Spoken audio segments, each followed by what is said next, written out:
வணக்கம். G news 24x7 செய்திகளுக்காக செய்தி வாசிப்பவர் உதயகுமார்.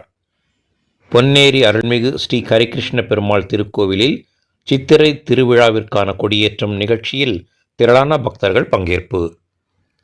திருவள்ளூர் மாவட்டம் பொன்னேரி திரு ஆயர்பாடி பகுதியில் கரிகால சோழனால் கட்டப்பட்ட பல நூற்றாண்டுகள் பழமை வாய்ந்த அருள்மிகு ஸ்ரீ சௌந்தர்யவல்லி சமேத அருள்மிகு ஸ்ரீ ஹரிகிருஷ்ண பெருமாள் திருக்கோவில் உள்ளது.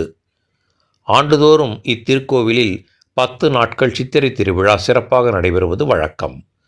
இத்திருவிழாவின் முக்கிய நிகழ்வாக 5ஆம் நாள் பரத்வாஜ் முனிவருக்கும் அகத்தியருக்கும் மகாவிஷ்ணுவும் சிவபெருமானும் ஒரு சேர காட்சியளித்த புராண நிகழ்வை போற்றும் வகையில் ஹரிகிருஷ்ண பெருமாளுக்கும் அங்குள்ள ஸ்ரீ அகத்தீஸ்வரரும் ஒன்றாக பக்தர்களுக்கு காட்சி தரும் அரியதொரு நிகழ்ச்சியான சந்திப்பு உற்சவமும் 7ஆம் நாள் தேர் திருவிழாவும் சிறப்பாக நடைபெறும்.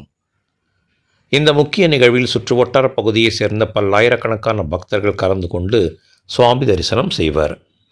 சித்திரை திருவிழாவின் தொடக்கமாக இன்று காலை கொடியேற்றும் நிகழ்ச்சி சிறப்பாக நடைபெற்றது.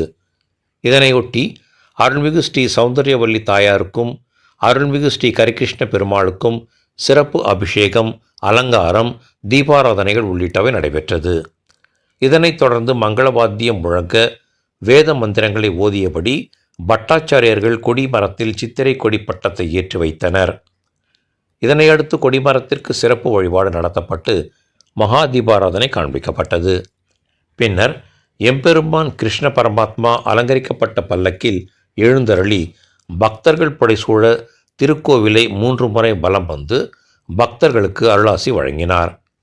இதன் பின்னர் சுவாமி மாட வீதிகளின் வழியாக உலா வரும் நிகழ்ச்சி நடைபெற்றது.